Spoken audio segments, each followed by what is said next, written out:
The goal of this channel is to decipher the norm. What stands in your way is the beliefs you hold accountable to yourself. Your thoughts are your own prison. Your thoughts are your own nirvana. Today's subject is very deep. It is a very deep subject. To sensitive viewers, I highly advise you to broaden your senses. Some of the things I will converse about in this episode will enlarge your senses and broaden your perception. Where do you find God and who is God is our topic for today. Hi friends, this is your host Luvuyo Ndembe.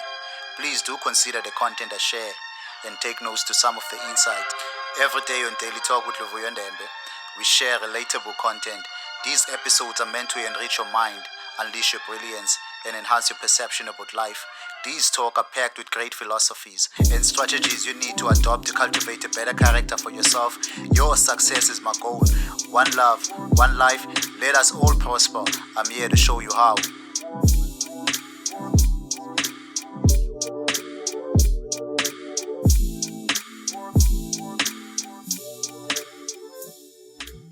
Hi, welcome to Daily Talk with Luvuyo Ndembe. Just a warning and a little bit of advice. I am fully aware some of you will discard some of the stuff I will talk about, and some of you will agree. But I'm not here to attest, neither am I here to argue about your beliefs. The goal of this is to expand human consciousness, help you cultivate a better character for your life. Our topic today is a very debatable subject. I don't necessarily believe I can speak for the collective. I can only speak on my behalf and those whom I represent. And perception is the way a life unfolds itself in this realm of dualism. It is individually felt, and that intelligent is all that experience reality. In 2016, I had a spiritual awakening experience. I necessarily don't like to call it an awakening. I believe it was my awareness. I believe my awareness was exposed to an expanded view of awareness. So prior to that experience, I had fashioned my life through the perception of others.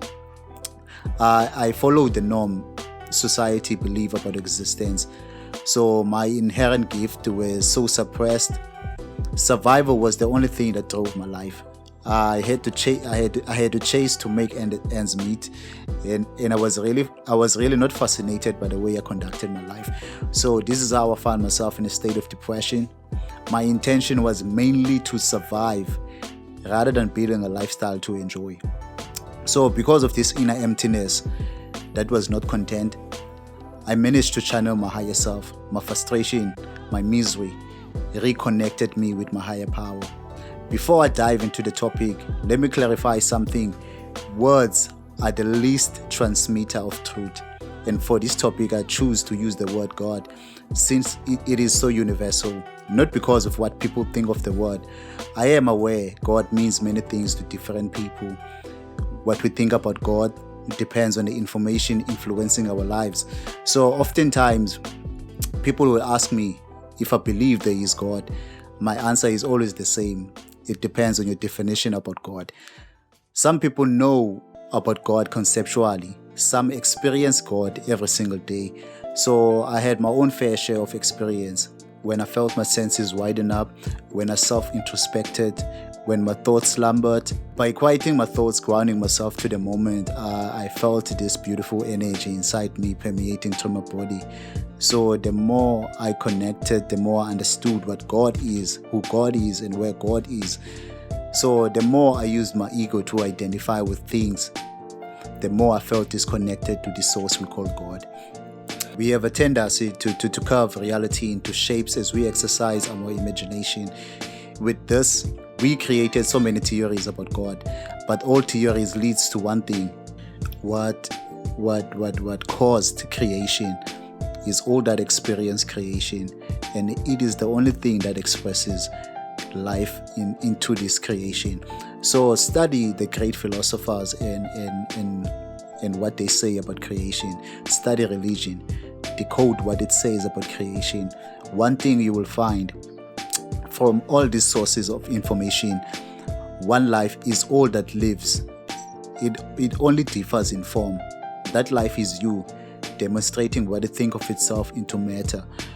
So God is known as the Supreme Spirit. Spirit animates flesh, and flesh is God's kingdom. The Spirit of God dwells within. Therefore, God is you and everything that exists in your observation. There's nothing that is not divine. Divinity is you. Divinity is me. Divinity is all things that exist in the universe. So I hope you found this episode very, very much informative. Please share with your friends, family, and colleagues. Engage on the subject. Tell me what you think of this episode. Suggest what else you want me to cover on this show. And don't forget to subscribe to our YouTube channel, to follow me on Instagram, to follow me on Facebook. Until next time, peace.